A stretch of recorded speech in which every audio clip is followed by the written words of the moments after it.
Somebody shot down one of the sister airplanes of MH370 4.5 months later. They just pushed a button and they blasted this thing out of the sky and they just murdered almost 300 people in cold blood. We know who it was. It was Russian military intelligence. I said something that was deeply unpopular at the time, which was that the plane would not be found. Barnacles will not grow on the trailing edge of a flaperon as it floats in the ocean. Then that piece did not float naturally. It was planted. STU, the satellite data unit that was turned back on, that's the only reason we have all of that satellite data, which is the basis for the seabed search. This plane went dark at Zaharie, did a 180, and flew up the Malacca Straits. Clear signs that a sophisticated level of deception was at play from the get-go. Them have sea life commensurate with what you would expect to see if these pieces all floated across the ocean in the appropriate time frame from the spot where it was suspected to have crashed. In between two air traffic control authorities, in that gap, you made it vanish in that gap, you would basically create the world's biggest news story. I want to solve the mystery, honestly. And solving the mystery isn't just putting the pieces of the puzzle together. This was a report that was given to the Australian authorities and the French authorities and never published.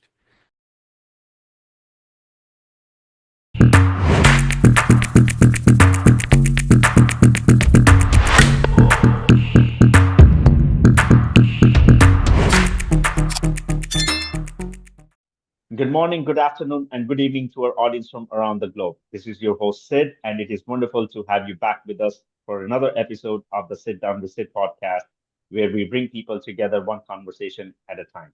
A quick reminder before we dive in. The disappearance of MH370 remains an unsolved global mystery. This podcast serves as an open forum for dialogue rather than an official investigation. The insights and conclusions shared by our guests are their own, and our objective here is to provide a platform to explore various perspectives and examine the data. Joining us today is, again, for round two, is investigative journalist and author Jeff Weiss. Jeff has been one of the most persistent and provocative voices in the investigation of MH370. Jeff, thank you so much for taking the time, and it is a pleasure to have you here with us again today. Sid, thank you for having me. It's always a pleasure. I appreciate your perseverance and your interest in this topic. Thank you so much, Jeff. Okay, so Jeff, I know we had you back in, I think, January of this year, and I have a lot of questions on the theories that you presented. But before I go into that, you know, why is it that Jeff Weiss is considered or known as the conspiracy theorist when it comes to the world of MS370? What do you have to say to that statement? Yeah, you and I were talking a little bit before we started to record, and you were pointing out that my name elicits a kind of a certain amount of rage amongst commenters. I mean, I've certainly encountered this on like Reddit. I tried to go on like the MH370 Reddit forum. People get really angry at some of the things I talk about. Why is that? I don't honestly know. I mean, I'm looking at the evidence. As you know, I've been pretty intimately involved in the discussion about this mystery since the beginning. I went on CNN a lot, da da da da da. I've been operating a blog from the get-go, and I am trying to look at the evidence in a dispassionate scientific way. I have a degree in biology from Harvard. I've been writing about science for like, I don't know, 30 years or something. More than 30 years. I'm old. Okay, I've been doing this for a long time. I am a devotee of the scientific method. I feel passionately about solving this case. I want to use the scientific method to solve this case. Some of the things that I have said are interpretations of the data. I have, invited people to discuss them, to share them. Look, science is a social undertaking. It's not something that one person does in isolation. It's like politics in a sense, in that you have to discuss, you have to kind of engage in a discussion with other individuals who are familiar with the technical aspects of the case, but also the wider public who might not be as familiar with the details. Now, what is it that I say that makes people angry? You might say, well, the consensus has formed around the idea that this has to be a pilot suicide, and anyone who disagrees with that conclusion must be operating in bad faith. Well, let's look at the details. Let's look at the arguments. Let's focus on the arguments rather than the person. There are certainly a lot of people who have presented ideas that do not comport with this pilot suicide theory, who don't generate as much anger as me. You hear a lot about, it went to Diego Garcia. It had something to do with mangosteens. A lot of ideas that don't really match the official narrative, but also don't generate a lot of anger. So the question is like, why do I make people angry? I mean, this is something I'm constantly grappling with. I have people coming into the comments of my own blog, video podcast, who, say mean things about me. Uh, I don't care if people say mean things about me. I want to try to move this. I want to solve the mystery, honestly. And solving the mystery isn't just putting the pieces of the puzzle together. It's bringing in the public to it's convincing people that you have put the pieces of the puzzle together. That actually is much harder than the scientific part of it, the social part of it. So no, I mean, one of the reasons I appreciate your invitation to come on your podcast again is because you are open-minded. I think maybe you might be even open-minded to a fault, frankly. But I appreciate your being open to what I'm saying. There are places that I can't really go on the internet, including Reddit, because I just will be attacked without any, possibility of discussion.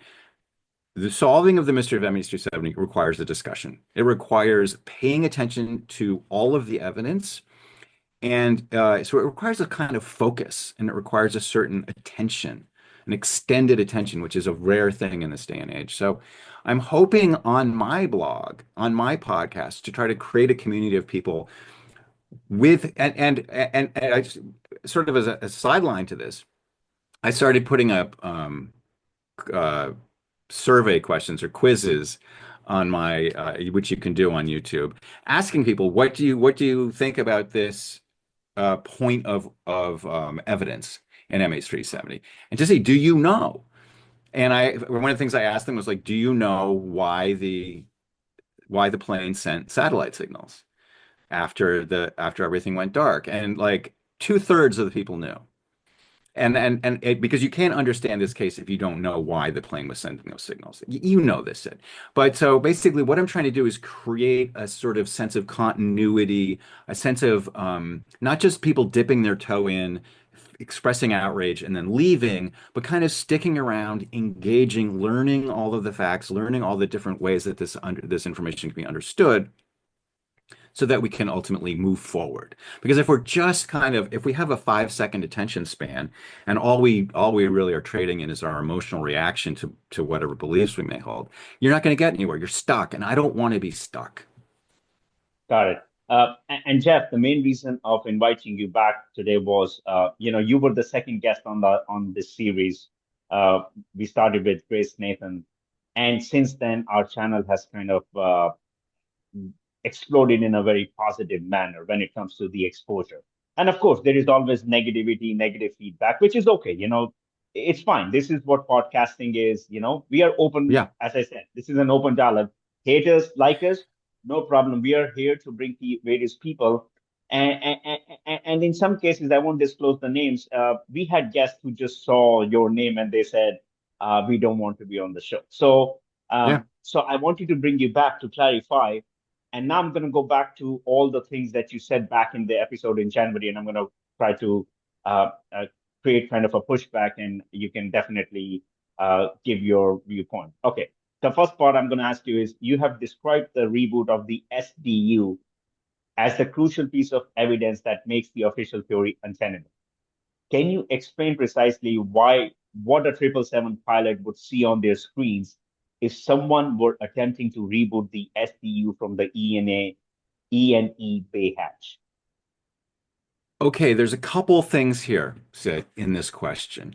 Yes, the STU, the satellite data unit, this is a piece of equipment that sits underneath the antenna at the sort of back of the plane, and it is controlling, it is producing essentially this signal that goes up to the satellite. Because that box was turned back on, that's the only reason we have all of that satellite data, which is the basis for the seabed search.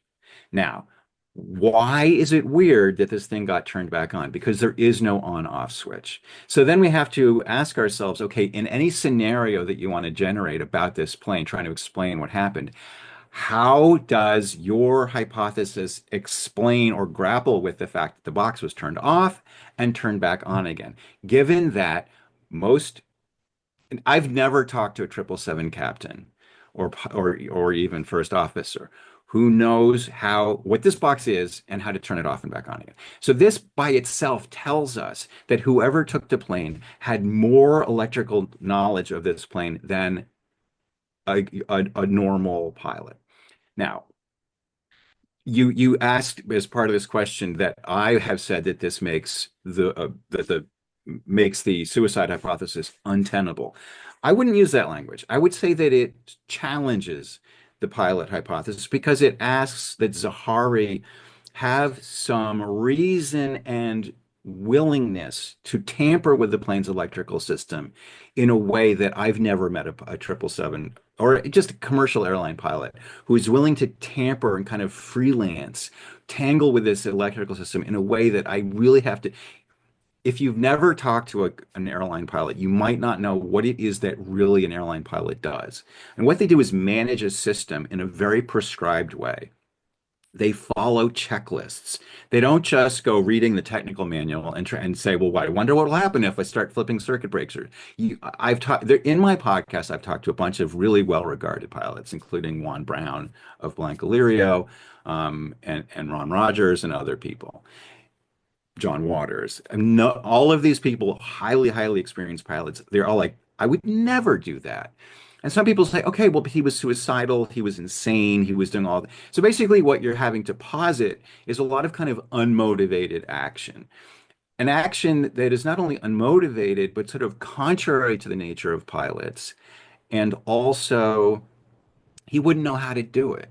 Something I want to talk about in podcasts I haven't done yet is how sophisticated was Zaharie? Was Zaharie Ahmad Shah a deeply was he like an electrical engineering genius for whom it would be kind of second nature to like open up the technical manual of the 777 and start freelancing around in there trying to, come up with novel solutions to different problems?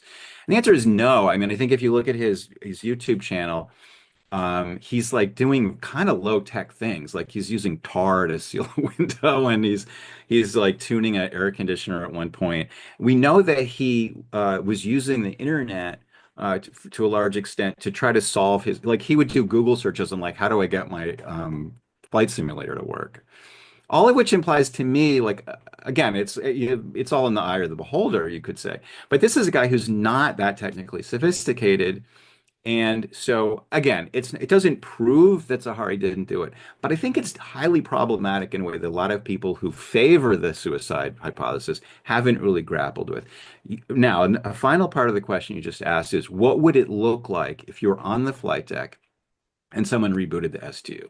I want to make clear that I'm not hypothesizing that somebody was trying to reboot the STU while Zaharie and his co-pilot were in the cockpit. I what I have proposed is a very complicated and sophisticated attack, which is not easy, which is sort of, admittedly kind of low probability in the sense that it's not something that very many people would have the ability to do.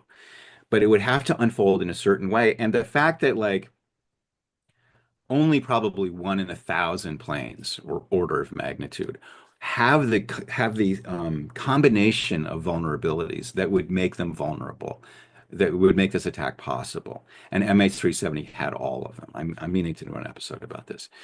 Um, so this is what has to happen. First, you have to get into the through that unlocked hatch into the electronics bay.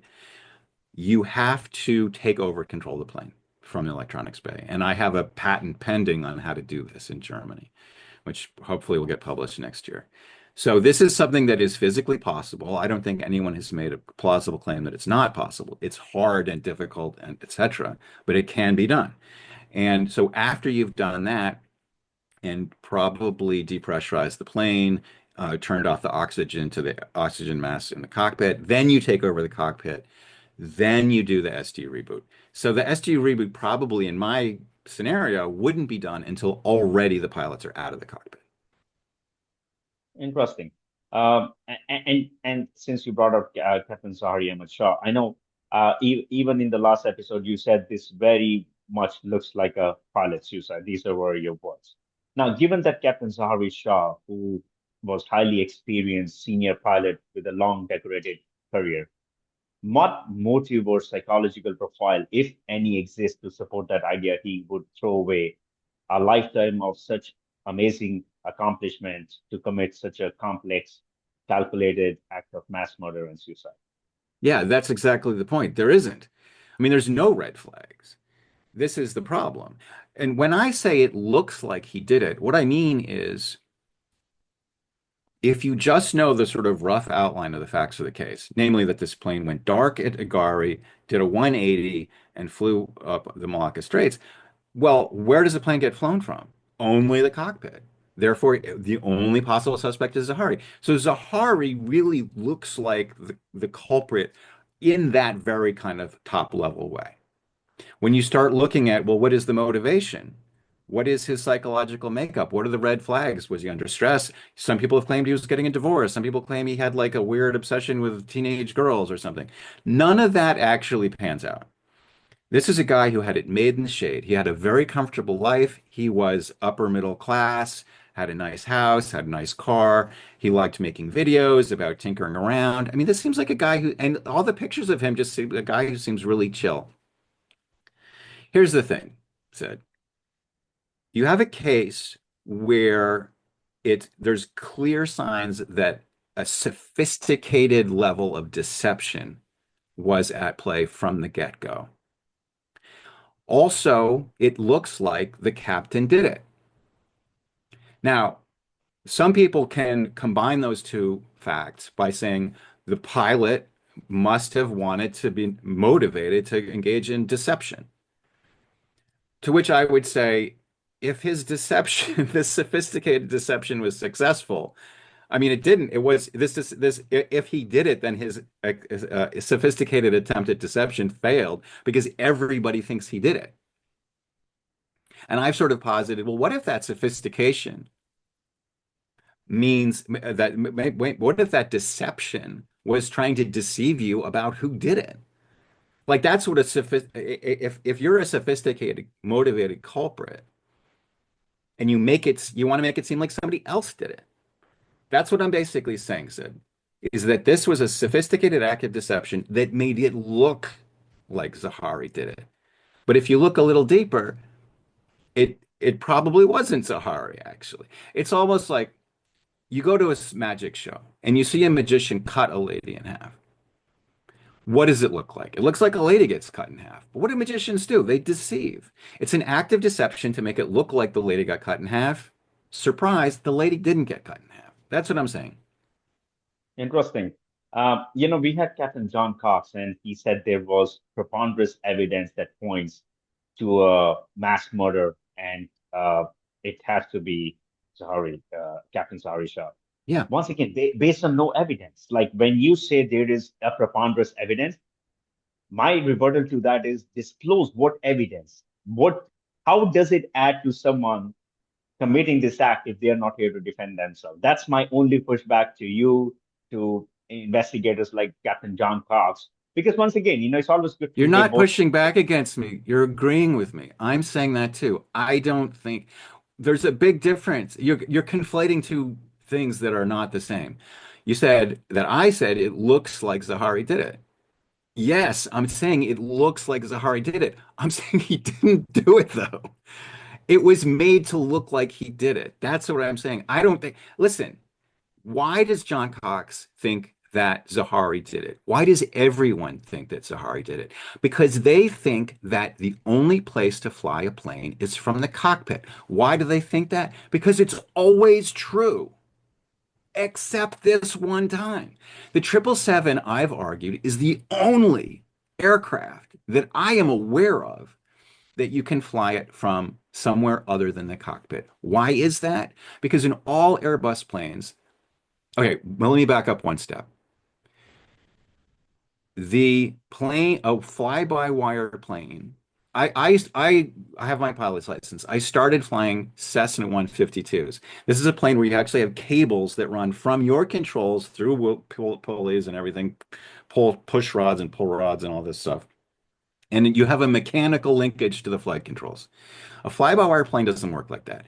What happens is you move the controls, a transducer creates an electrical current or voltage, sends it to a computer, the computer then sends it to other computers, doot, doot, doot, doot, doot, doot, doot, and then it calculates what it wants to do. It sends an electrical signal to an actuator, which is a electrical thing on this flight control surface, and the hydraulic power gets applied and the thing gets moved. So the pilot actually isn't moving the controls. A box in the electronics bay is moving the controls. That box is inaccessible in every Airbus plane.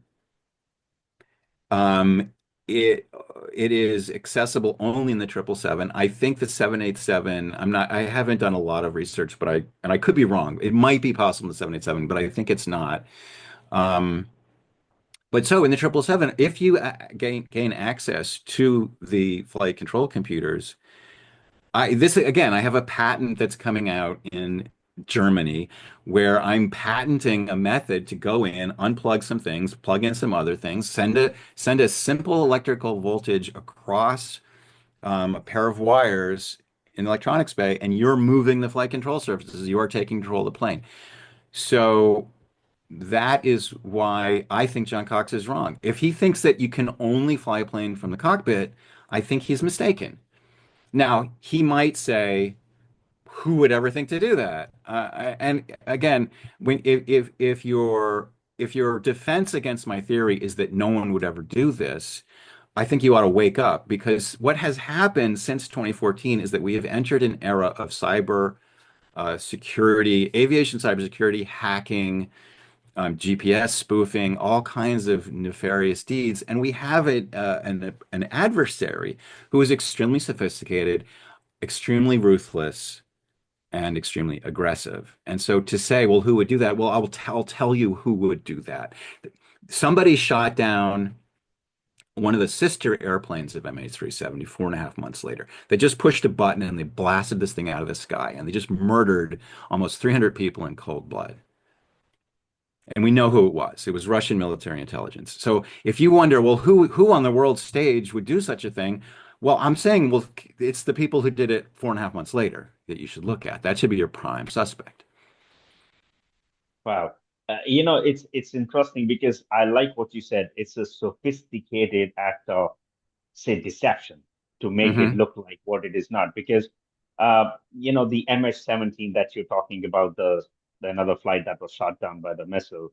There is a lot of, we do get a lot of comments, comparing MH370, MH70. It was kind of an act committed by the same agency as you just mentioned, Hmm. etc., etc. But once again, our goal is to cover the MH370 series for now, and we want to keep our focus on that.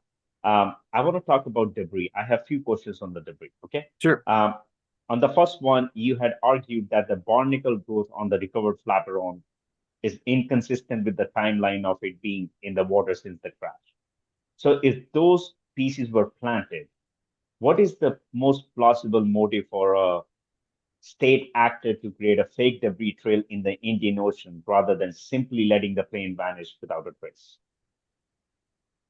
Well, they never let the plane vanish without a trace. This is why the false trail of electronic breadcrumbs generated by the SDU coming back on is significant. So you're not just making it vanish, in which case then I think a lot of theories would be on the table. What you do is you create a very sophisticated trail of clues that leads investigators to think, oh, we have figured out this thing that is so complicated and sophisticated that nobody could have deceived us. We know that it went into the Southern Indian Ocean. So that's the first set of evidence, right?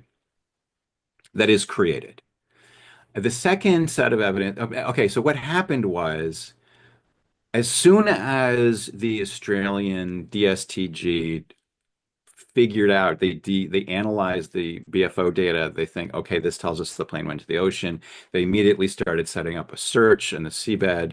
And people were like, well, we because the ATSB was so confident in the validity of their analysis, they were like, the plane is there. We know where the plane is. And I was really the only voice that said, there is another explanation for this data. And if my theory is right, then you're not going to find it. I think it's important said, I mean, not to toot my own horn, but I think it's really important that I said something that was deeply unpopular at the time, which was that the plane would not be found if my theory was right. And that came to pass. I mean, I feel like all the people who hate me have to acknowledge that I was right. And I think that if you have a legitimate interest in this case, you might want to ask yourself, like Jeff predicted something that the Australian officials at the time said we have a 97%. We're 97% confident we're going to find this in the initial search area. They wound up multiplying it by three or four times. So I would say like I had a 99% chance of being wrong according to the official, calculus. So why did I make that crazy thing? Why did I go on a limb and say this really unpopular, really crazy thing? I mean, I seem to be inviting my own disaster. And yet I was right. Why is that? Why was Jeff Wise right? Was I just lucky? Or had I observed something that maybe other people should try to? I guess what I'm saying is like, at least at least ask yourself, why was this guy right? I know in going on that diversion, I've forgotten the question that I was supposed to be answering. Well, the question was about the Flaperon, that it did not align with the timeline So there's two when it problems with it. There's two problems with the flaperon specifically, and to a certain extent, this extends to all of the pieces of debris. The first is that when the thing arrived, the French took it to Toulouse, and they found something really puzzling, which was that when you put it in the water, it floats with about a third sticking out. And later, the Australians got a real flaperon, cut it down to resemble the damage that the original thing had incurred, and they put it in the water, and they noticed the same thing. The replica flaperon floated just in the way as the real flaperon. Part of it was sticking out. No matter how, it could float in two different. It could float like this way or this way, but either way, the end of it, the actually the I would say the downwind part of it is sticking out. Now, there's barnacles growing all over that part. So maybe it floated differently. Maybe it was submerged, that it was fully submerged. That would explain why there's barnacles growing all over the whole thing. Now you have another problem. Because when they did drift modeling, they could only get the drift modeling to work if it was sticking out of the water and getting blown by the wind. So we have a contradiction. There's barnacles growing on a part of this flaperon that should not be, in my estimation, growing on it. Now, I don't know if you know this, but I actually tried to start a Kickstarter to buy a real flaperon, cut it down, put instrumentation on it, and let it drift in the Southern Indian Ocean to see if there's, and with cameras so that we can see like maybe there's splashing or something. This is a point that I really think is absolutely crucial. I feel like if I could get someone to give me enough money to carry out this experiment, we can actually put this whole thing to rest. Because if barnacles will not grow on the trailing edge of a flaperon as it floats in the ocean, then that piece did not float naturally. It was planted. Now, there's another reason to think that it was planted, which is that I've been spending like over a year gathering, I've working with volunteers to collect drift buoys. These are scientific instruments that float across the ocean, and sometimes they come ashore, and I ask people to collect them and tell me how long are the barnacles, how big are the barnacles. And consistently, what you're seeing is things that have been in the water for less than a year have barnacles that are bigger than the barnacles that were on the flaperon, which was supposedly in the ocean for 15 months. Now, I have to be careful with my language here. Is it possible that something happened to the flaperon such that even though it floated naturally and got to Reunion the way it did from the actual crash site, then, but the barnacles didn't grow that big for some reason. I can't rule that out. I'm trying to continue my experimentation to collect more samples. We just don't know that much about how these things grow. We need more data. And this is a point, Sid, that I think is really important. You have people come on your show, John Cox, Christine Negroni. These are people who have looked at what they've read, they've come up with an idea, and then that's it. They talk about this idea, they go on podcasts, they go on TV shows, they talk about their idea, but that's it. They're not doing anything to move the ball forward. They're not interrogating their own hypotheses. They're not saying, if my hypothesis is true, what other things should I expect to see? That's how science works. That's what I'm trying to do. I'm trying to change our understanding of the world. When this Flaperon came ashore on La Réunion, very little was known about how Lepus barnacles grow. And so there were a lot of assumptions that were made that turned out to be based on pretty thin evidence. There has been a significant amount of work by other researchers into the life and growth of Lepus antiphora barnacles, but not enough. Not enough to really answer this question and to use Lepus. Lepus are such a crucial piece of evidence in this really, really, you know, it's the flaperon is a unique piece of physical evidence in this case. Why aren't we paying more attention to it? My mind was blown. I was talking to a researcher who studies marine organisms and has been looking at this exact question. And he has had insight and knowledge and contact with the French authorities who collected the flaperon, who had the barnacles. Said, according to this guy, they threw the barnacles out. They For threw the real. barnacles out. And they haven't done, like, they never did a proper analysis of all of them. I mean, there's so much work that could have been done. And also the Australians, I mentioned they took a real 777 flaperon and cut it down. They did some flotation tests with it. They did some windage tests with it. And then they threw it out. I reached out to them. I said, "Can I have your bar? I want to do tests with it. Can I use your flat bar?" And it costs like $20,000. It's a very expensive thing. They put it in a landfill. And so I'm like, I'm trying to move the ball. I'm trying to understand things that we don't understand. And it's frustrating because people who have a lot more resources than me are doing a lot less than they could. Wow. So when it comes to like planting the debris pod, I mean, we're talking about a multinational effort involving coastlines in Madagascar, Reunion, and South Africa. How do you explain the lack of any logistical leaks or say witnesses to this whole operation over the last 12 years? Couple things. First of all, what I'm proposing about planting evidence is so much easier than faking the Inmarsat data part. It's trivial, really. I mean, you take a trawler, okay, you have the plane, you pull some pieces off, you put them on the trawler, you hold them under the water and in the ocean for maybe a couple months or something, and then you put them on the shore. It's like the lowest tech thing I can imagine. And I didn't get to mention this before, but none of the pieces of debris, several dozens of them have been collected, most of them by Blaine Gibson. None of them have sea life commensurate with what you would expect to see if these pieces all floated across the ocean in the appropriate time frame from the spot where it was suspected to have crashed. You contrast that with Japanese tsunami debris, where all this stuff floated from Japan across the North Pacific and came to, the Northwest United States and Canada. They all had marine life that told a story, a coherent story with pieces reinforcing, the picture. Each one might have its own different population, but that is consistent with their different routes that these pieces could take through different stretches of ocean that have different um, native organisms living in them. So we don't see that. Why don't we see that? Um, and and so then the second part of your question is, well, okay, this would be a multinational effort. Why hasn't anybody come forward? People usually don't come forward. Now, this is a criticism I've heard. If there's kind of conspiracy, I wouldn't call it a conspiracy. I would call it an intelligence operation, right? Is it a conspiracy that somebody tried to interfere in the 2016 election? Yeah, I mean, I don't know. It was a conspiracy. It was an operation. We know that they did it. They're the same people that shot down MH17, the GRU.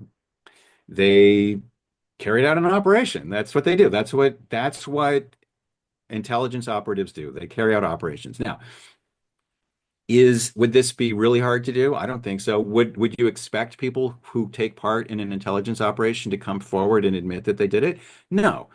We have a lot of GRU intelligence operations that have happened since 2014.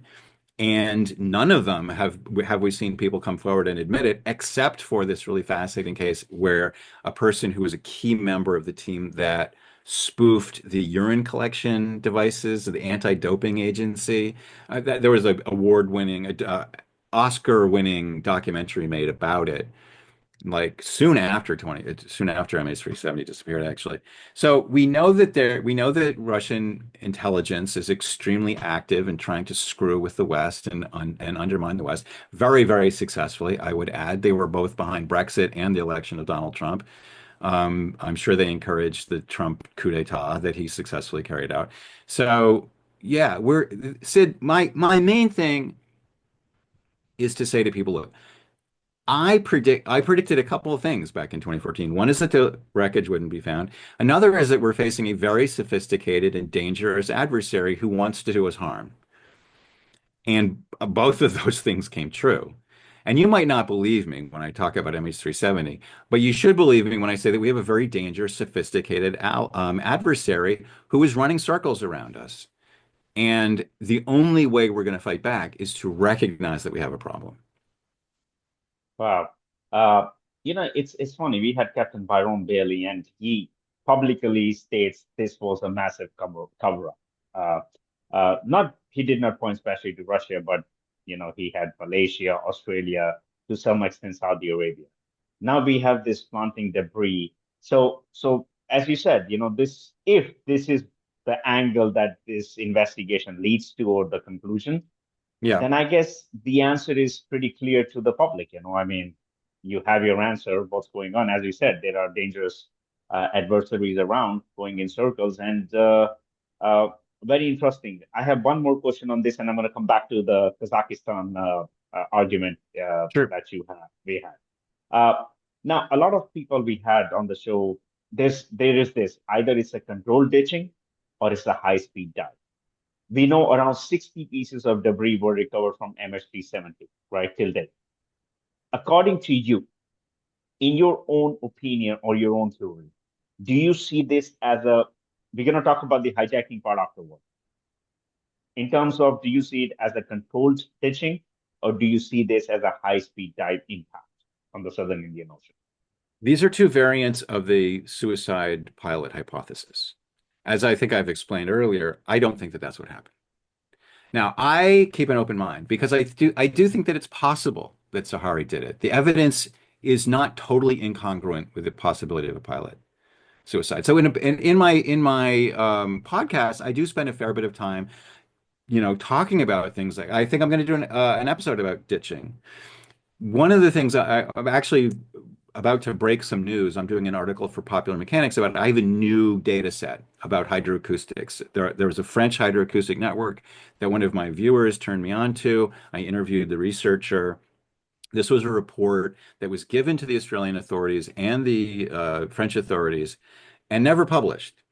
And it basically reinforces what we've already learned from other hydroacoustic networks that there was no sound of this plane impacting the surface.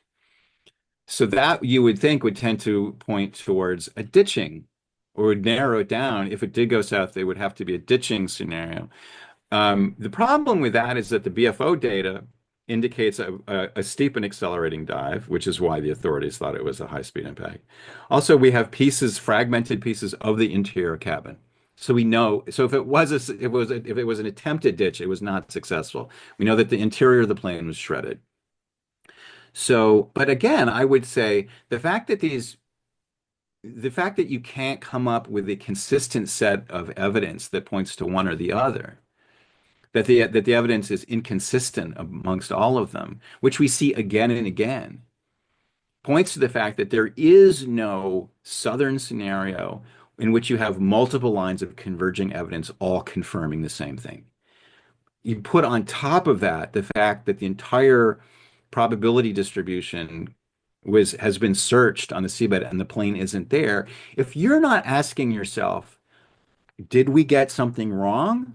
I think you just haven't been paying attention. A lot of people said there's a powerful human desire for a simple explanation. You'll hear this constantly, this idea of Occam's razor. Simple explanations are best. And unfortunately, like if you I understand the impulse, but if that impulse leads you to think that it has to be some simple theory, you just haven't been paying attention. We know that whatever happened to MH370 wasn't simple. It was really, really weird. Even a suicide ditching in the Southern Ocean just is really, really crazy. It involves making all kinds of arbitrary maneuvers and, sort of unmotivated decisions. The motivation of the captain to turn off the STU and turn it back on again really doesn't make any sense. You could argue it back and forth. We could do another episode, arguing back and forth, like what could be the possible motive for a guy to do this particular series of really strange, sophisticated, hard to figure out, and unmotivated things. This case is not simple. And people get mad at me. I think one of the things that makes people mad is that they learn a little bit, they glom onto an idea, it becomes their idea, it becomes a personal part of them, it becomes an insult to them to suggest that their cherished idea is not right. And they stop looking at the evidence, they stop trying to reconcile the irreconcilables. And all they know is that there's this jerky guy named Jeff Wise who is insistently trying to poke at them and undermine their sense of certainty. I am trying desperately to undermine people's sense of certainty, and I think people really hate that. Wow. Um, Jeff, I want to talk about the hijacking part. So, based on our last episode, your theory was it's a hijacking. Either the Hmm. captain hijacked it or someone else hijacked it. These were your words. Now, you have pointed to Kazakhstan as a potential endpoint. Given that this links act to Russian involvement, how do you explain the fact this location has remained invisible to all global agencies for 12 years? And my second part to that is it your position that your theory requires a total coordinated failure of every global intelligence agency, or do you have any specific evidence as to why they might be suppressing that data to the public? I see it a little bit differently from you.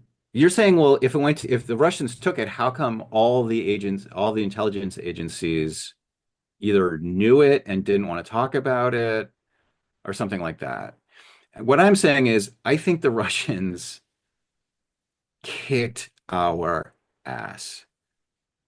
And, I had Sean Wiswesser on my show a couple of weeks or months ago. He retired CIA officer. He worked in counterintelligence, meaning trying to thwart Russian intelligence efforts. So this is a guy who would know. And he was like kind of obsessed with the idea that Russia interfered in the 2016 election, which I think is very obvious. And the fact that the U.S. government right now is actively trying to cover it up. Now, you want to call that a conspiracy? I don't care if you call it a conspiracy. It is definitely happening. Look at your headlines. They're like actually subpoenaing people who were involved in the attempt to understand what happened with Russia in 2016. So basically, we have Russian intelligence helping to put Donald Trump in office and then Donald Trump using the power of the office to suppress all information about that. Now, here we have a CIA officer who is saying, yes, of course they interfered in the operation, but it wasn't to help Donald Trump. How do you square that circle? But to his mind, it's like, well, they were just trying to undermine confidence in the election. I'm like, okay, well, they were trying to help Donald Trump, who is a rabid fan of Putin, who has done who has gone to great lengths to turn the United States into a kind of version of Russia. I guess what I'm trying to say, Sid, is that our intelligence agencies got completely caught flat-footed by everything Russia has done since 2014. And as a result of that, Russia has won. In my estimation, Russia has won the intelligence war, the hybrid war that it started waging against the United States under Obama. And so is it a conspiracy theory to think that the US got flummoxed? It's deeply disappointing, but I think that, part of the original sin of where we are right now is a refusal to acknowledge how formidable Russia can be. Now, Russia is also there's a bit of a paradox when it comes to talking about Russia because on the one hand, they are capable of unbelievable incompetence. I mean, frankly, I think that Putin's decision to militarily invade Ukraine in February of 2022 was stupid. It was really strategically stupid. And I mean, they just announced that there have been 2 million casualties between Russia and Ukraine. So idiotic. At the same time, let me put it this way, underestimate Russia at your peril. I think everything that's happened in 2014 shows the danger of underestimating Russia. They are capable of incredible feats, and they are, like I said, ruthless and aggressive. And they created the periodic table. They put the first man in space. Uh, do not underestimate them. So, Jeff, back to MH370, my pushback is why would they do this to a Malaysian airline? That's my biggest pushback to your Kazakhstan kind That's of. a great question. No, that is a great question. People do ask me that. My hypothesis is this. After Air France 447, they were looking at how you could create essentially a dominating news cycle. You could create something that would dominate the news cycle. And if you took a plane while it was in between two air traffic control authorities, in that gap, you made it vanish in that gap, you would basically create the world's biggest news story. So they figured out a way that you could do this, and um, it involved identifying a plane that had a certain set of vulnerabilities. And these vulnerabilities are very rare, but MH370 had all of them. So I don't think it was that it was Malaysian so much as that it was a 777 with a Thales SDU flying a route that would be entirely under one Inmarsat satellite that was obsolete and running out of fuel, and so was wobbling in orbit, etc. It matched all the criteria, and that's why it was a target. It wasn't that it was Malaysian, it was that they could make it vanish. They had a way, they had figured out a sort of magic trick that they could make a plane vanish. And so they deployed it when they needed, they sort of had this card in their back pocket that anytime they wanted to take over the news cycle, they could take over the news cycle. And they did it when the world was complaining about their annexing Crimea. They thought if we can get people to stop talking about the annexation of Crimea, we will essentially will have gotten away with it. Oh. And what do you have to say? Do you believe that the US government was tracking MS-370 in real time? And overall, how would you grade the efficiency of the transparency of the Malaysian, Australian, and other international authorities in their investigation over the last 12 years in MS-370? Okay, two questions. First, was the United States tracking it the whole time? And meaning, has the U.S. known all along what really happened to this plane? Correct. Answer, I don't think so. I think they, like I said, I think they were completely fooled. Now, this idea that the United States is all seeing and all knowing and has sensors everywhere and cameras looking everywhere, it's just not true. I mean, if you think the United States is some kind of cyborg super organism that knows and is behind everything, just look at how we've had our ass completely kicked. The United States is in shreds. It's our 250th anniversary. As you and I are speaking now, 2 days from now. I'm talking to you on July 2nd, 2026. We're 2 days from our 250th anniversary. Normally it would be a very huge deal. We are so demoralized and defeated that I mean, there's like a big quote unquote celebration on the National Mall right now. Nobody's there. There's like 4 people on the National Mall. We, Sid, have been humiliated. The United States has been humiliated. And if you're sitting in your living room watching Fox News and thinking about how Donald Trump has made America great again and now everyone around the world respects us now, you are delusional. We are in a terrible state. We are essentially under enemy occupation right now. We are France in 1939. So that's part one. Does America know everything? No, absolutely not. We got our asses completely kicked. What about how transparent has Malaysia been? Not very. How transparent has Australia been? Better. They've actually published a lot of their research explaining why they think what they think. Um, they are tired of it. I think as a nation, Australia is tired of having spent millions of dollars looking for this plane. I wish there's certain things that I would like them to tell me, but that they haven't. But I've communicated with many people in the official investigation. They have been quick to respond. Um, yeah, I listen, anyone who says that Australia is part of some big cover up, I don't believe you. I don't think so. Just based on my personal dealing with people. And look, I'm a suspicious person. If you want to look into my background, you'll see that I did a documentary on Showtime about this guy, John McAfee. Everyone loved him. Again, it was one of these things where everyone was hating on me because people loved John McAfee. He was like an Elon Musk figure. He was this tech guy and he did whatever he wanted and he had this crazy lifestyle. And I started reporting on him, and I found that he was a rapist, and then later became a murderer, a drug dealer. He was a really, really bad guy, and people hated me because I would say negative things about him. The fanboys, right? And I was like, I'm just a suspicious person. I'm suspicious because I know that there's a lot of bad people in the world. There's people who are up to no good, and sometimes they get away with it because people are just, I don't know. I don't, the people, some people are too benign in their view of the world, frankly. So I say all of that as context to say, like, it's not that I'm like a chump. I just have talked to a lot of Australians. I read a lot of Australian reports. I've seen what they've put out. I think they're trying really hard to be open about what they're doing. Wow. And I want to talk about the Ocean Infinity. So we'll talk about the recent news, on Yeah, which on which you even made a video that you said you cannot believe you're saying this, and I watched that I video. can't. I think we're Yeah, burying the lead, Sid. I mean, yeah, they've just as I said, it's now Thursday, July 2nd. On Monday, which was June 29th, if my math is right. accurate, the Malaysian government said, yeah, we're giving Ocean Infinity another year to continue the search. Now, back in March, Ocean Infinity had said, well, we did our best. We're done.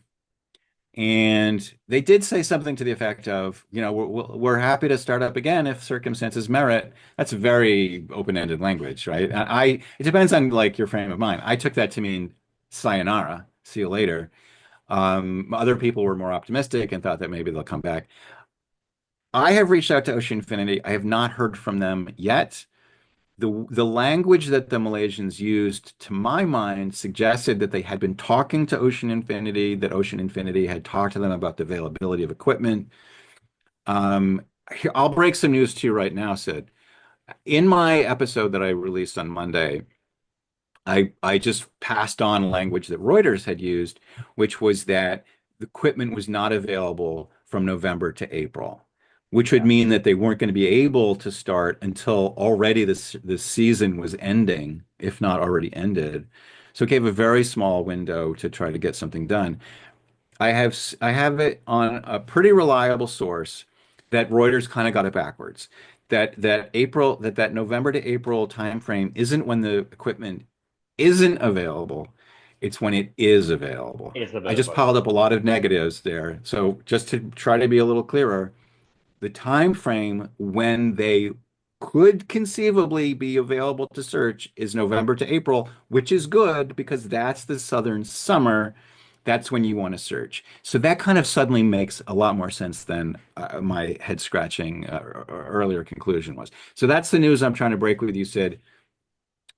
I know this, we're not going to air this probably for a couple more weeks, but probably we're looking at the very real potential that Ocean Infinity will send a vessel, possibly more, but probably not, to go search the remaining 7,500 square kilometers, which would be big. Big news, I think. People will be very excited about that.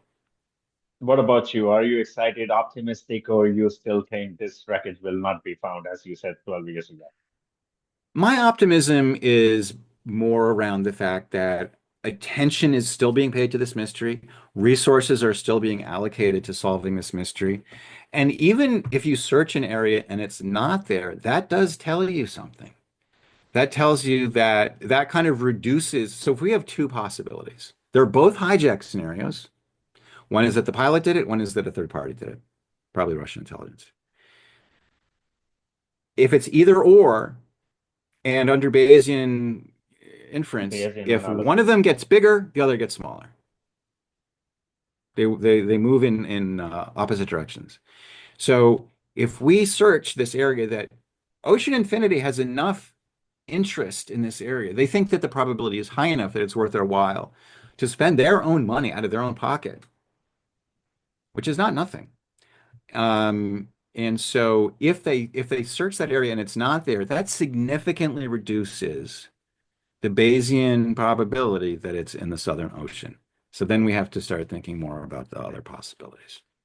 Yeah, because I remember you said this even before, and you still stand on this ground that it is more on the northern side. They're not looking at the correct side. You know, if I if, correct me if I'm wrong. I would put money on it. They're not going to find it's not there. They're not going to find it in the Southern Ocean. But again, I'm pro seabed search. I want them to search. I want more evidence. I could be wrong. This is something I think it's really important. I got a lot of criticism about, oh, you believe, what do you believe? I think you might have even used this language, Sid. You believe that it's not a matter of belief. This is not how science works. It's a question of assessing the probabilities. What are high probabilities? What are low probabilities? And I do think there are some impossibilities, frankly. I mean, I think we do have to acknowledge that the world operates by certain physical rules. But Bayesian inference is a question of estimating our ignorance. What do we not know? I personally feel that the northern scenario is significantly undervalued. And I think that the more evidence comes in, the more highly valued it will become. So this is how investors think, right? They think that a certain company is undervalued, so they buy it, expecting that the world will gradually realize what they already know, that there's going to be this thing called the internet, there's going to be this thing called AI or whatever it is. So I feel based on my research, and I think I've done a lot of research, and I've also gathered data, and I have plans to gather more data. I am not sitting on my hands. And Sid, again, you have a lot of people on your show, and I think there's a difference between me and your other guests, which is I don't think that any of your other guests have a plan to increase the probability that they're, or to just find out if they're right or not. It drives me crazy that someone like Florence Tishani, who I think is a very capable reporter, she is able to do reporting, but she came up with this theory and then she just left it there. I said she thinks the Americans shot it down, and she thinks that there was like some military exercise going on at the time. And I said, well, if you think there was a military exercise, like tell me what it was called. Tell me what units were involved. There were some before and after, there were none during. But in each of the cases of before and after, the Department of Defense put out press releases about these things. Not everything that the military does is top secret.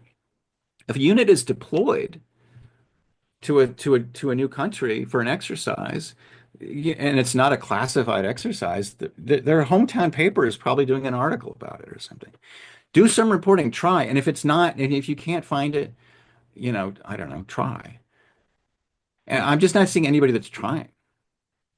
And Jeff, what do you have to say? Like, you know, so now we have few scenarios. We have guessed with hypoxia theory. We had guessed with oxygen bottle rupture. Whoa, whoa, whoa, whoa, You whoa, were whoa, on whoa, whoa, the whoa, whoa, whoa, whoa, whoa. Hang on, Sid. Hang on. You're asking me a yeah. question that's not making any sense. There's a theory about hypoxia. I have to draw a distinction between a theory and a concept, right? There's different theories about how the moon formed, whether it was caused by impact on the Earth or the accumulation of micrometeorites, something like that. These are all theories that can be formulated and tested. The idea that the moon is made of green cheese is not a theory. It's an idea. It can also be falsified, but it's like it's not based on any evidence. People who might entertain this idea aren't really interested in finding out if it's true or not. Right after the plane disappeared, like in the first week or something, people might have said, "Well, maybe there's a possibility that there was an accidental hypoxia event." If that were the case, then you would predict certain things, you would expect certain kinds of evidence, you would ask certain questions, and the answers to those questions would tell you whether you were right or not. Anyone who in the year 2026 is dealing in a ghost flight hypoxia scenario is not doing something that I would consider good faith investigation because they're not asking any questions, they're not doing any research. This does not look anything like a hypoxia scenario. It doesn't look anything like a hypoxia scenario. And I don't think that anybody who's seriously engaging in this discussion thinks that. I mean, somebody turned off everything and turned and did a 180, an aggressive 180. And that's just not, none of that is consistent with hypoxia. So I know, Sid, I admire and approve and appreciate and give you my thanks for being an open-minded guy. But when you have people on who present scenarios that are just they're muddying the water. They're not furthering the discussion. And you know, the thing that's also so characteristic of people like this is that they're sitting still. They're not moving forward. They haven't moved forward in 12 years. They haven't got any more evidence that supports them or not. They've just been flapping their lips for 12 years. And I had lunch with Christine Negroni back in 2014 or 2015. I think it was 2014. We had lunch on the Upper West Side of Manhattan. And I said to her, she explained her idea, and she's like, her attitude is like, I'm a serious aviation journalist. I've written books, I've been on TV, da da da. Fair enough. So she felt like she needed to be taken seriously. I said to her, "What is your explanation of the SD reboot? How do you reconcile, you know, the Doppler precompensation algorithm with blah blah blah?" She had no idea what I was talking about. She felt like she didn't have to deal with it because it was sort of too complicated for her. So she just didn't deal with it. And what we see again and again is people who have a certain idea that they want to flog, and they have maybe one or two pieces of evidence, and everything is built on that one piece of evidence. Larry Vance, he's looked at pictures of the Flaperon, and everything is based on that one thing. He doesn't deal with anything else. So how does he reconcile the SDU turn on? He doesn't. He ignores it. If we are going to solve this mystery, it's a complicated and really challenging mystery. We have to deal with all of the evidence comprehensively. We have to understand all of it. We have to explain all of it. And that's very, very hard to do once you go off the reservation and look at other things beyond a hijacking. So when I say we know that somebody hijacked this plane, we know that it was either the captain or a third party. That's the limit. Everything I'm talking about in my podcast is limited to that area because anything you're talking about beyond that is not a good faith attempt to solve the mystery. You're just muddying the water. And honestly, Sid, the biggest problem right now isn't so much people having different opinions about what happened to the plane. The biggest problem right now is AI slop and trolls. There's so much I mean, most of the people who leave comments on my blog, I mean, God love them. I really appreciate the people who come and watch the show and give their comments. The feedback is essential. Like I said, based on my polls, most people have a pretty good understanding of what's going on in this case. But we're just being drowned in crap. As you know, Sid, being a YouTuber yourself, if you go into the back end of your YouTube studio, it tells you there's like an inspiration tab, and you click on that. It'll say you should talk about this, and it will. And I'm sure that. Tell me if I'm wrong, Sid. This is a question I'm asking to you. If you go to your inspiration tab, will it tell you? Do a podcast about how why the MH370 it'll give you ideas about doing MH370 based on things that are not actually true. It'll urge you to do non-true MH370 episodes. Yeah, I mean, listen, as I said, I'm not a big fan of AI. I barely use it, and I read about people. Before reaching out to them, I read about their background because I want to make sure that they know that I know about them, and I, Hmm. I want to come across someone as professional. I'm not a Yeah. time waster. I appreciate time, and that is why I reach out to very limited guests. I ask my team to reach out to very limited guests, and once again, as you said, there are so many theories, if you can say, or hypotheses going around. And the biggest thing that I have noticed personally is the hatred. It's Mm. it's the lack of ability to debate as grown-ups is Hmm. something that I don't understand. Me and you, Jeff, I can disagree with you, you can disagree with me, but I'm not going to hate on you, and I hope you don't hate on me because it's okay to disagree, but it's okay to have a debate. But the hatred amongst the community is something I find it very hard to understand. And Mm. our team keeps an eye on the moderation and the comments. And if it crosses the line, we make sure, because once again, we don't allow disrespect to our guests. Guests like yourself and others who have come on the show and are coming on the show. You take your time. You're giving us an hour of your time. You don't have to do this, honestly. But so we appreciate the time. And maybe listen, Jeff, maybe I don't agree with what you're saying, but it's okay. I'm not here to judge you. Our job here is to have you, let you speak, let you present your hypotheses, your theories, and let the audience decide for themselves. And as you said, the comments will speak for themselves. Uh, so uh, so that's where we are at. And uh, I have two more questions before I wrap this up. Is Yep. now as you move towards your goal of publishing a peer-reviewed journal, Hmm. what is the single most important unspoofable data point that you believe will finally bridge the gap between your theory and the mainstream scientific consensus?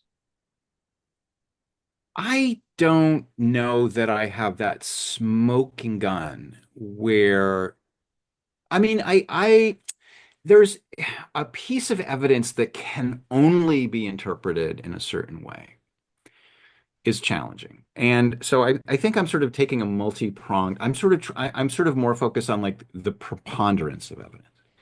I do think that if we can get a flaperon and put it in the ocean and see if barnacles grow on that part that's sticking up, I think that could be something like a smoking gun.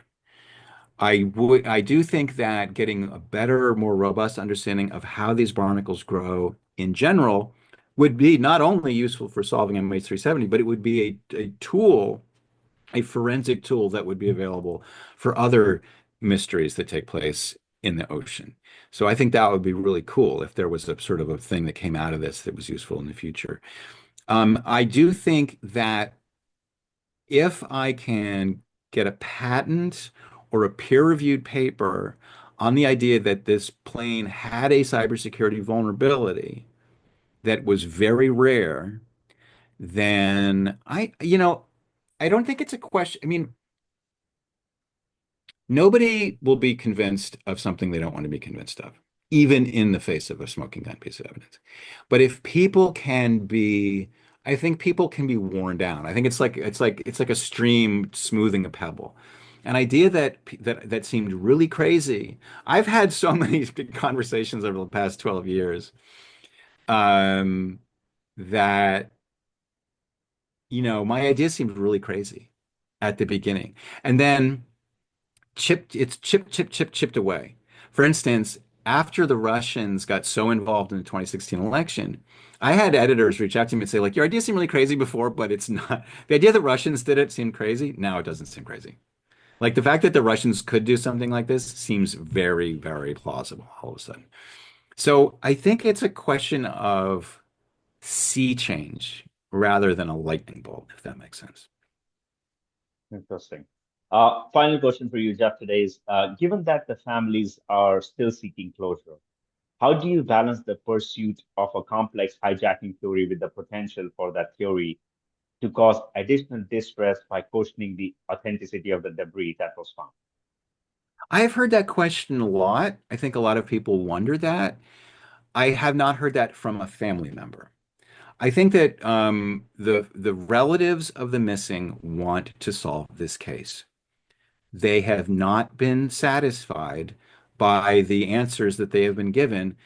The sense of certainty that has been promulgated to them by search officials has not panned out.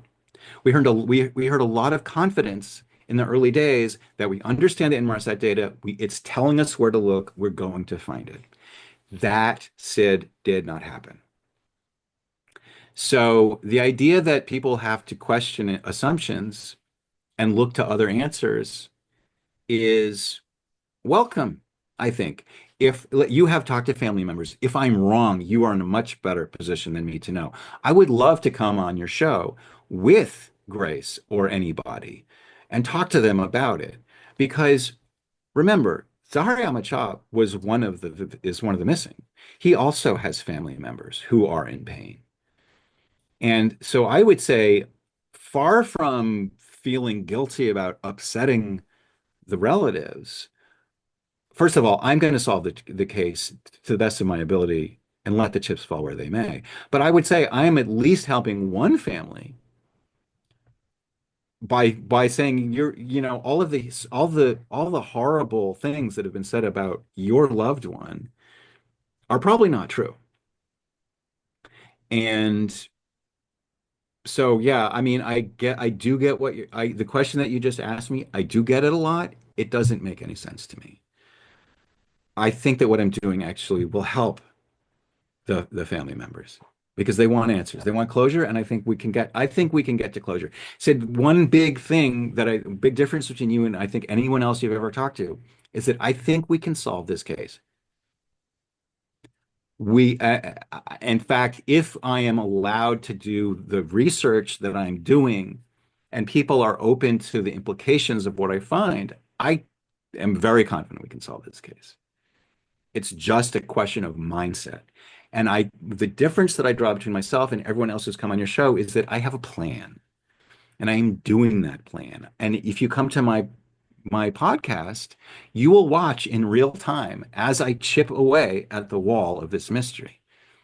And I could be wrong. I mean, it's really important to understand that I know that the hypothesis I put forward could be wrong. It might even be wrong that Zaharie did it. Maybe it was something else. Would you be okay There's with always that, an sir? X factor. Huh? Would you be okay with that if this wreckage was found and your theory was proven wrong? Would you be okay with sitting on it for say 12, 13, 14 years and proved wrong in the end? Yes, that's exactly the point. I would Okay. welcome being proved wrong. This is a really important point. It's not about belief. It's not about self-image or being thought of as being the guy who was right. We have to be scientists. We have to be cold-hearted in the sense that we can't cling. So much of what's wrong with the discourse about MH370 is people having their feelings hurt because other people don't think that their theory is right. Get over it.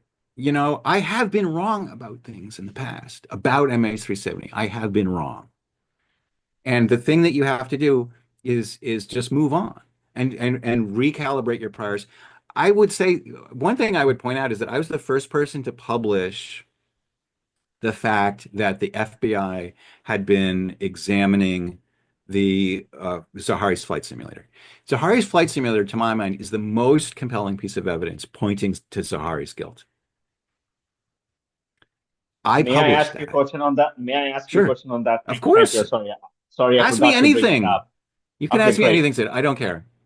Of course. It's interesting because Captain Byron Bailey did say that FBI went through the uh, Captain Zahari Star simulator and they published some evidence which was hidden by the ATSB and so forth. Now there were two waypoints on that simulator.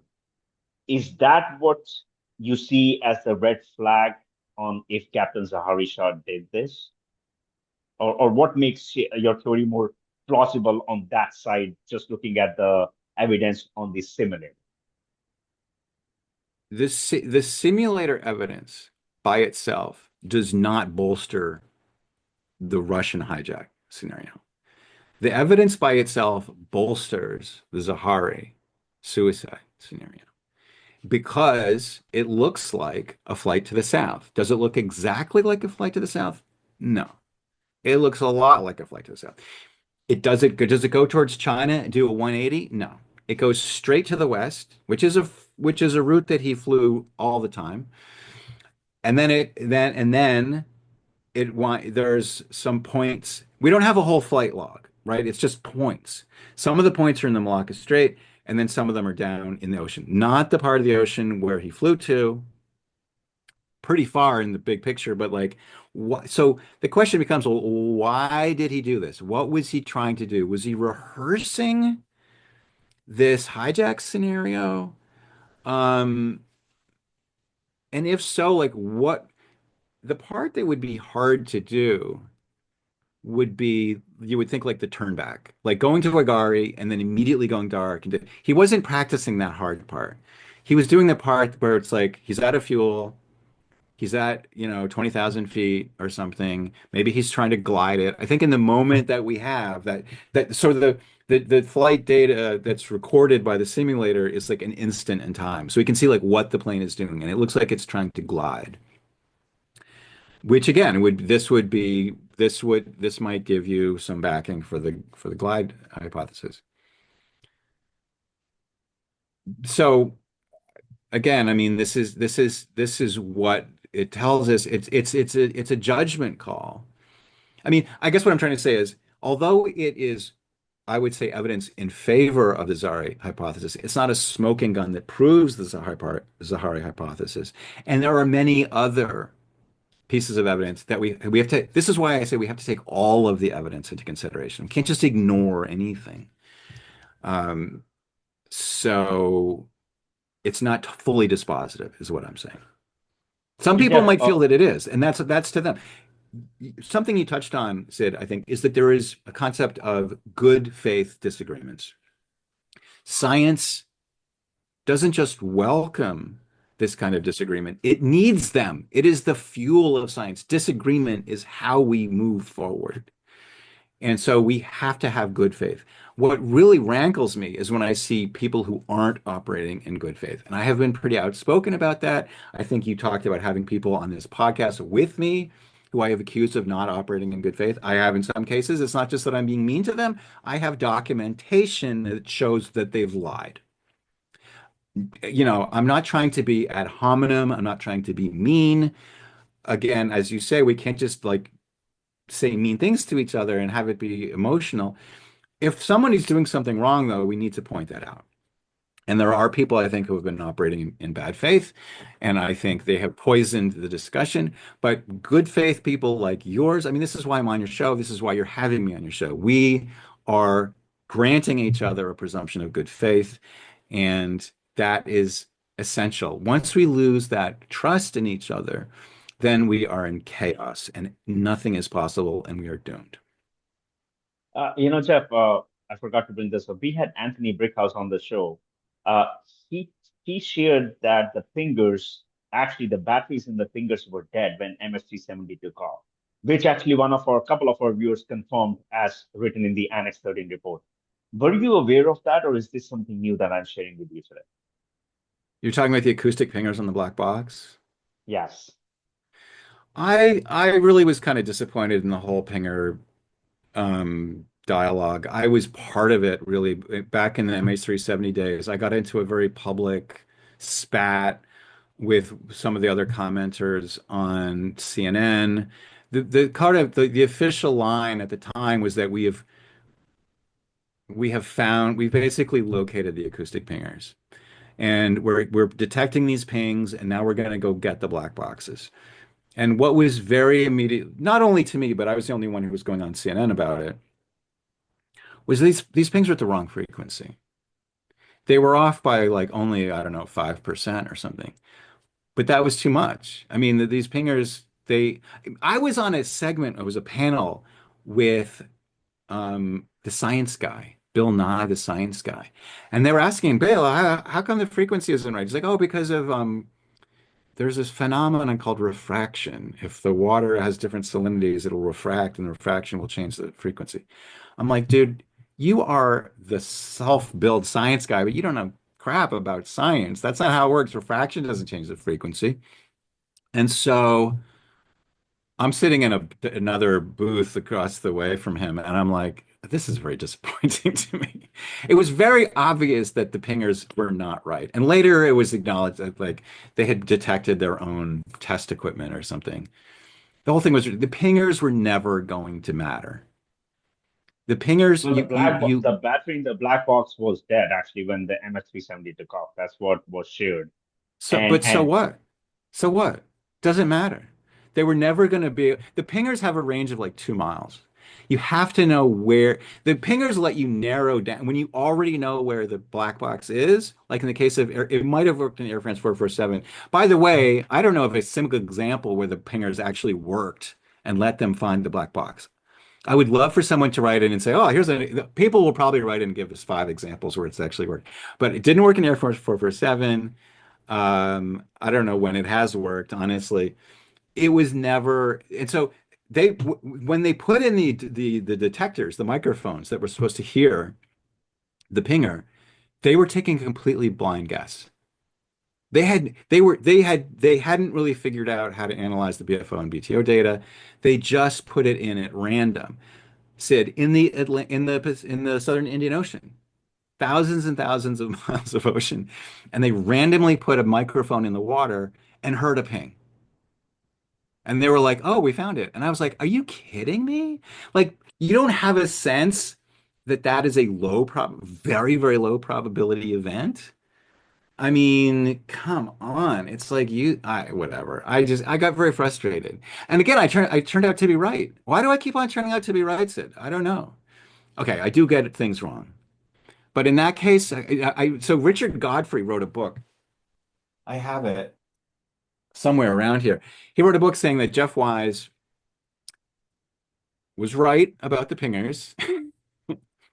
And he was right. I think he even said I was right about not finding the debris on the seabed, but I was right for the wrong reason. So this is what's frustrating. It's like you try hard, and not to beat a dead horse, but I feel like I called it I like had my ass hanging out the window. Like I was putting myself in a place of vulnerability by making a prediction that could very easily have been proven wrong.